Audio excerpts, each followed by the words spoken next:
पित्त का प्रकोप भी शांत होता है। तुम्हें मैं इस व्रत के महात्म की कथा सुनाता हूँ। एक नगर में एक साहूकार रहता था। उसके 7 लड़के और 1 लड़की थी।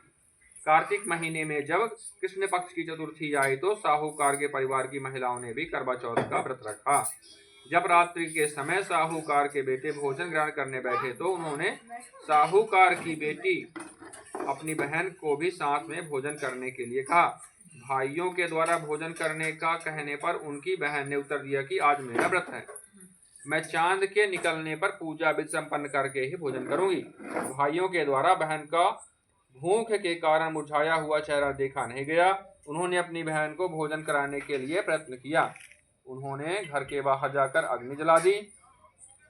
उस अग्नि का प्रकाश अपनी बहन को दिखाते हुए कहा, देखो बहन, चांद निकल आया, तुम चांद को अर्घ देकर अपनी पूजा करके भोजन ग्रहण कर लो। अपने भाइयों द्वारा चांद निकलने की बात सुनकर बहन ने अपनी भाभियों के पास जाकर कहा, भाभी चांद निकल आया है, चलो पूजा कर लें। परंतु उसकी भाभी अपनी पतियों द्वारा की गई युक्ति को जानती थी। उन्होंने अपनी ननद को भी इस बारे में बताया और कहा कि आप भी इनकी बात पर विश्वास न करें। परंतु बहन ने भाभियों की बात पर ध्यान न देते हुए पूजन संपन्न कर भोजन ग्रहण कर लिया। इस प्रकार उसका व्रत टूट गया। श्री गणेश जी उसे नाराज हो गए। उसके तुरंत बाद उसका पति बीमार हो गया। वह तुरंत अपने घर की ओर भागी। रास्ते में उसे भगवान शंकर पार्वती देवी के साथ मिले। पार्वती माता ने उसे बताया कि उसके पति की मृत्यु हो गई है। उसने नकली चांद देकर अपना व्रत तोड़ दिया था। स्त्री ने तुरंत क्षमा मांगी। पार्वती जी ने कहा, तुम्हारा पति फिर से जिंदा हो जाएगा, लेकिन इसके लिए तुम्हें करवा चौथ का व्रत कठोरता से संपन्न करना होगा, तभी तुम्हारा पति फिर से जीवित होगा। सच्चाई जानने के बाद उसने निश्चय किया कि वह अपने पति का अंतिम संस्कार नहीं होने देगी। अपने सतीत्व से उन्हें पुनर्जीवन दिलाकर रहेगी। वह पूरे 1 साल तक अपने पति के शव के पास बैठी रहती, उसकी देखभाल करती। उसके ऊपर लगने वाली सुईनुमा घास को वह एकत्र करती जाती।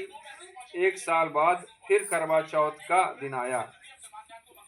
उसकी सभी भाभियां चौथ का व्रत रखती हैं। जब भाभियां उससे आशीर्वाद लेने आती तो वह प्रत्येक भाभी से यम सुई ले लो, ये सुई दे दो, मुझे भी अपनी जैसी सुहागिन बना दो, ऐसा आग्रह करती। लेकिन हर बार भाभी उसे अगली भाभी से आग्रह करने का कह चली जाती। इस प्रकार जब 6ठे नंबर की भाभी आई है तो करवा उससे भी यही बात दोहराती है। यह भाभी उसे बताती है कि चूंकि सबसे छोटे भाई की वजह से उसका व्रत टूटा था, अतः उसकी पत्नी में ही शक्ति है कि वह तुम्हारे पति को दोबारा जीवित कर सकती है। इसलिए जब वह आए तो तुम उसे पकड़ लेना और जब तक वह तुम्हारे पति को जिंदा न कर दे उसे नहीं छोड़ना। ऐसा कह के वह चली जाती है। सबसे अंत में छोटी भाभी आई। करवा उनसे भी सुहागिन बनने का आग्रह करने लगी, लेकिन वह भी टाल मटोल करने लगी। इसे देख करवा उन्हें जोर से पकड़ लेती है और अपने सुहाग को जिंदा करने के लिए कहती है। भाभी उसे छुड़ाने के लिए नोचती खसोटती, लेकिन उसने नहीं छोड़ा। अंत में उसकी तपस्या देख भाभी पसीज गई और अपनी छोटी अंगुली को चीरकर उसमें से अमृत उसके पति के मुंह में डाल दिया।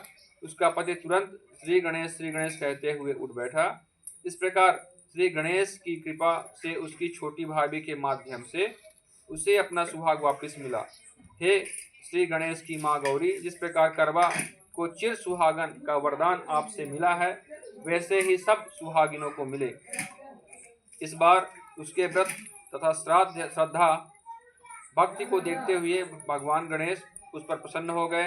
उसके पति को जीवन दान दिया और उसके परिवार को धन तथा संपत्ति प्रदान की। इस प्रकार जो भी श्रद्धा भक्त से इस करवा चौथ के व्रत को करता है, वो सारे सांसारिक क्लेशों से मुक्त होकर प्रसन्नता पूर्वक अपना जीवन यापन करता है। बोले गौरी शंकर भगवान की जय, गणेश भगवान की जय, कार्तिकेय स्वामी की जय। चावल फूल छोड़ दे, अब निकल आए हुए हैं। हाँ, अब जो आगे की वह है प्रक्रिया कर हवन ना दो हवन थोड़ी थोड़ी हवन कर लें। और कुर्सी जलाया